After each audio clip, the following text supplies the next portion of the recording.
LPG cylinder की crisis चल रही है, ये क्राइसिस चल रही है, इसका जवाब दे। तो पेट्रोलियम मंत्री उठेंगे, कहेंगे कि हार्मुज जल संधि बंद किया गया है, इसीलिए हमारे यहाँ ये क्राइसिस चल रही है। चाइना के लिए हार्मुज जल संधि खुला हुआ है, हमारे लिए क्यों बंद है? एक हिस्सा जो छुपाया जा रहा है हम लोगों से। महाराष्ट्र, कर्नाटक, गुजरात के किसानों को कितना भुगतना पड़ रहा है। अंगूर, मसाला, सब्जियां कंटेनर में भर भर के दुबई और गल्फ कंट्री में बेचते थे, अभी मार चल रहा है, उनकी सब्जियां खराब हो गई। भारतीय किसान हार्मुज जल संधि बंद होने के कारण फंस गए हैं। वो हार्मुज जल संधि बंद होने की वजह से मिडिल ईस्ट नहीं जा पा रही है। न्यूज चैनल पे बैठी 20 कन्याएं, ओकरा लाइन ऑफ क्रेडिट पते नहीं है, ये क्या है क्रेडिट, सारा कंटेनर फंसा हुआ है। केवल ये मीडिया की 20 कन्याएं छुपा रही हैं उसका, बेचारा रो रहा है किसान। तो हमसे मीडिया केवल एलपीजी एलपीजी, अरे भाई जब उधर से आना बंद है तो इधर से जाना भी तो बंद है। हम कहाँ बेचते थे, हमारा किसान अपने परेशान है।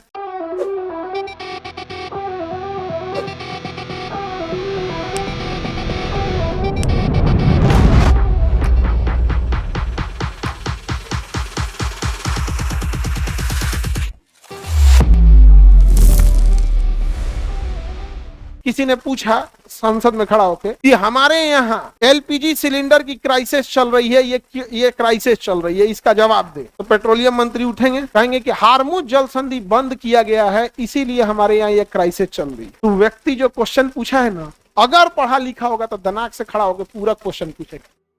चाइना के लिए हार्मुज जल संधि खुला हुआ है, हमारे लिए क्यों बंद है? हालांकि हमारे लिए पार्शियली चालू हुआ, वो भी इंडिया की पब्लिक की वजह से। उसने बोला है ऑफिशियली कि हम इंडिया की पब्लिक के साथ हैं। याद रखना, पब्लिक टू पब्लिक कनेक्शन बहुत अच्छा होना चाहिए, समझा गया कि नहीं? क्या हम लोग ईरान वाले उधर रहते थे, हम लोग इधर सिंधु नदी के इधर रहते थे, तो इस एरिया को सिंधु बोलते थे। इस एरिया को क्या बोलते थे? सिंधु। तो ईरानी में ना सिंधु को एस को एच बोलते, एस को क्या बोलते? एच। तो सिंधु को हिंदू बोलने लगे, क्या बोलने लगे? हिंदू। और वहां से बन गया हिंदुस्तान।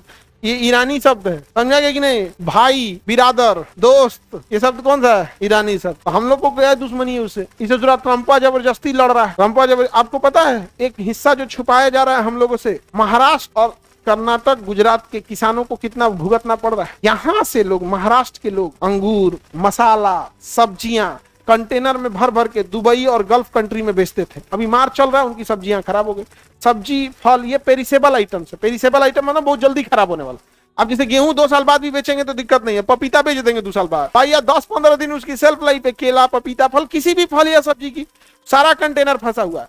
केवल ये मीडिया की 20 कन्याएं छुपा रही हैं। एक किसान थे, उन्होंने बताया कि सर हम क्या बोले, रो रहा था बेचारा, उसका मिर्चा जो था, मिर्च, हरी मिर्च खराब हो गया, कंटेनर में पड़े 10 दिन से। कितना ही दिन में एक मिर्चा आप घर में खरीद के लाते हैं, कितना ही दिन रख लेंगे भाई? 1 हफ्ता। और तो कंटेनर में लोड था, जहाज के कंटेनर में लोड था, बेचारा रो रहा है किसान। तो हमसे मीडिया केवल एलपीजी एलपीजी, अरे भाई जब उधर से आना बंद है तो इधर से जाना भी तो बंद है। हम कहाँ बेचते थे, हमारा किसान अपने परेशान है। बहुत कुछ छुपा रहा है सब। तो अगर वो सांसद समझदार होगा, एक सवाल बस, अगर नॉर्मल होगा तो एक सवाल पूछेगा, एलपीजी सिलेंडर में इतनी दिक्कत क्यों आ रही है? तो बोल देंगे उधर से कि हार्मुज जल संधि बंद है। लेकिन अगर समझदार निकला, फट्टे पूछेगा उसका पूरक कि इस प्रश्न को पूरा करने के लिए और कंप्लीट करने के लिए क्यों बंद है, हाँ क्यों बंद है? समझा गया? लड़ाई हमारी ही रहती, बंद रहता तो हम एक्सेप्ट करते। हमारी लड़ाई रहती, हम कहते परमाणु बम ले जाके मार। हम अगेन बोलते हैं कि हम भारत के साथ है। ईरान हमसे लड़ा रहता तो तुम जो बम मार दो, दूसरा हमसे नहीं लड़ा है। अमेरिका की लड़ाई है, भुगत रहे हैं हम लोग। उच्चट्टा की लड़ाई में हम लोग भुगत रहे हैं कि नहीं भुगत रहे हैं? और जब सबको मार और के खत्म कर देगा, मोनोपोली करेगा ना वो। आप समझिए, वो मार रहा है एक एक करके। बांग्लादेश उड़ाया, नेपाल उड़ाया, श्रीलंका उड़ाया, तालिबान उड़ाया, ईरान उड़ाया, सब खत्म करके वो दादागिरी बनेगा।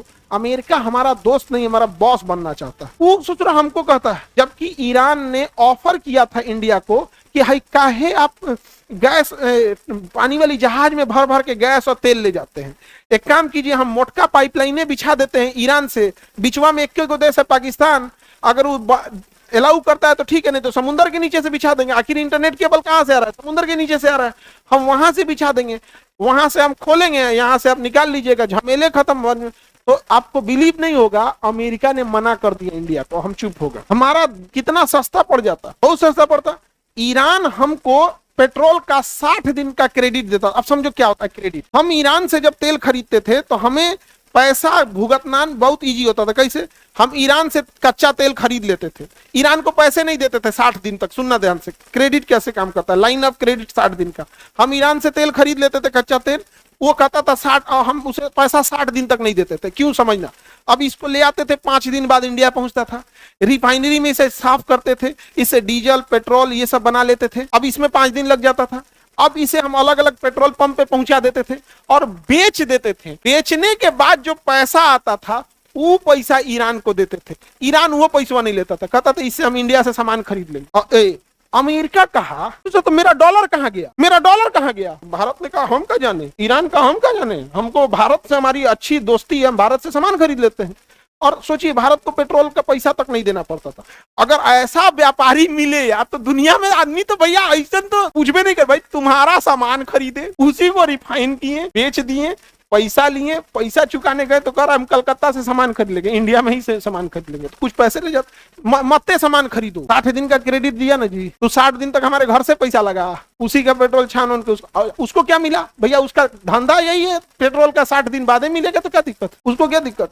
लेकिन किसके कहने पे हम लोग ने किया, अमेरिका के कहने पे। ये दोस्त है या दुश्मन। अच्छा हमारे यहाँ न्यूज चैनल पे बैठी 20 कन्याएं, ओकरा लाइन ऑफ क्रेडिट पते नहीं है, ये क्या है क्रेडिट, ये कौन सी होता है वो 60 दिन का क्रेडिट, ये सर्च करिए 60 दिन क्रेडिट क्या होता है, बुझाता होगा इन सबको नहीं। हम लोग यहाँ से बहुत सारा सामान जाता है वहां पे, समझ में नहीं गया। और हमारा उसका बहुत अच्छा दोस्ती है। इंडिया एशिया में जो पाकिस्तान को हटा दो, अफगानिस्तान और ईरान में इंडिया की बहुत इज्जत है। अफगानिस्तान में आज भी अगर कोई इंडियन जाते हैं बहुत इज्जत होता है। Indira Gandhi super speciality hospital है काबुल में, जो अफगानिस्तान का सबसे बड़ा हॉस्पिटल है। गांधी हॉस्पिटल है तेहरान में। कि वर्तमान परिदृश्य में भारतीय किसान हार्मुज जल संधि बंद होने के कारण फंस गए हैं, उनकी फसल खराब हो रही है, उनके फल और सब्जियां जो पेरिसेबल आइटम्स हैं जो जल्दी खराब हो जाती हैं, वो हार्मुज जल संधि बंद होने की वजह से मिडिल ईस्ट नहीं जा पा रही हैं। उन किसानों को मरते छोड़ने के बजाय व्यापार एवं वाणिज्य मंत्रालय से पूछिए कोई अन्य देश में इसका सब्स्टिट्यूट व्यवस्था रखे ताकि वो अन्य देश में तत्काल बेच सके। तो अध्यक्ष महोदय सुन के खड़ा हो जाएंगे, ऐसा पढ़ल लिखल आदमी जीत गया, ओहो अरे बाप बाप गजब यार कहेंगे। तब अध्यक्ष महोदय उनको बैठ जाएगा, माननीय सदस्य साहब बैठ जाए। अब यहाँ से मंत्री से पूछा जाएगा, माननीय मंत्री आप जवाब दे। एक बार ऐसे ही एक आदमी ने सवाल पूछा था, तो ओम बिरला साहब ने बोला कि माननीय मंत्री जी आप जवाब दे। तो मंत्री जी खड़ा होकर कहें कि अध्यक्ष महोदय माननीय सदस्य से बोले एक बार और सवाल दोहरा दे। ओम बिरला साहब गुस्सिया गए, क्या आप सुन नहीं रहे थे भाई, आपके डिपार्टमेंट मंत्री का काम है, किसके डिपार्टमेंट का सुनो, बाकी अपना ध्यान दो, बाकी अपने काम में लगे रहो। तो डांट दिए थे बिरला साहब, तो कई बार डांट भी देते हैं बिरला साहब। लेकिन बात भाई देखो, किसी की भी पार्टी रहेगी वो अपनी पार्टी का फेवर करेगा ही करेगा। अब लोग कहते हैं कि पार्टी का फेवर क्यों करते, भाई उसी पार्टी का आदमी है तो फेवर, जब हाल है राहुल गांधी बीजेपी का फेवर करेंगे, सीधी सी बात है यहाँ पे। लेकिन अध्यक्ष पद पे थोड़ा सा तो हल्का सा बैलेंस लेके चलना चाहिए। तो अब उधर से सदस्य ने पूछा, अब इधर मंत्री जवाब देंगे, वाणिज्य मंत्री से माननीय मंत्री जी आप जवाब दें। अब वाणिज्य मंत्री खड़ा होंगे, ऐसा हमको लगा कि विदेश मंत्रालय काम करता है। अरे भाई विदेश मंत्रालय का काम थोड़ी है, तो वाणिज्य मंत्रालय का काम है, समझा गया कि नहीं। अब वो जवाब देंगे और वो सवाल पहले से 10 दिन पहले सूचना दिया जा चुका है उस विभाग को, उस विभाग का सचिव पूरा तैयारी करके आया होगा। इसलिए देखिएगा मंत्री जब जवाब देने आएगा ना तो वो कागज कलम है पूरा पीडीएफ धैले रहता है। मंत्री जवाब देने आएगा तो पूरा पीडीएफ धैले रहता है, पीडीएफ को छूट गया जा तो दूसरा पीडीएफ उठा ला है तो मैं इसे रॉन्ग पोत के हाईलाइट कर ले रहता है कहाँ कहाँ क्या बोलना है, तो वहां जवाब देंगे तो टाइमिंग ज्यादा लग जाता है। डायरेक्ट सवाल हो सकता है मारे हो जाएगा, तुरंत खड़ा होगा तो राज्य में पेट्रोल महंगा हो ले, तोरा में बहुत सस्ता था ना तुरंत मारे हो जाएगा। यहाँ जवाब थोड़े देता है, यहाँ लड़ता है, सो जवाब देता है, सो लड़ता है। सो आगे बढ़े, किसी को दिक्कत। सर भारत अपना गूगल बना के अमेरिका को बाइकआउट क्यों नहीं कर देता है। देखो हमारे देश में ऑलरेडी आईआईटी जैसी अच्छी संस्था है, जब 20-22 वो आईआईटी रख के उसकी संख्या नहीं बढ़ा पा रहे हैं लोग। एम्स एक अच्छी संस्था है, एम्स की कमी है कि नहीं है, बहुत कमी है। अभी कम से कम 50 गो और एम्स की जरूरत, 100 और आईआईटी की जरूरत। सोचो कोई बच्चे का 1 नंबर कम आता है तो कहता है कि जाओ तुमको अब इस बार आईआईटी नहीं होगा। बचवा बकलोल थोड़े था यार, तुम्हारे पास आईआईटी की सीटें कम है, कॉलेज कम है। जो ऑलरेडी है यार, हमारे पास हैंडपंप से 4 घंटा के लिए पानी भागा है, हवा भाग गया है 4 घंटा के लिए, सांस नहीं लेंगे। बिजलियां का है भागा। जब तुम्हारे पास टेक्नोलॉजी है तो तुम बनाओ उसको, है ना टेक्नोलॉजी जी, बनाओ उसको। जब कंप्लीट हो जाओगे सारी चीजों से तब किस चीज पे काम करोगे आगे बढ़ने पे। इस सारा काम अटकैले हन, बिजली पानी सड़क न सब अटकैले एक पे ध्यान। अमेरिका सारी चीज से परिपक्व है, स्कूल अच्छे, मेडिकल कॉलेज अच्छे, हॉस्पिटल अच्छे, यूनिवर्सिटीज अच्छे, सड़कें अच्छी, पानी की व्यवस्था अच्छी। अब उसका फोकस बस गया आगे बढ़ो। हम लोग सारा काम अटका के रख ले।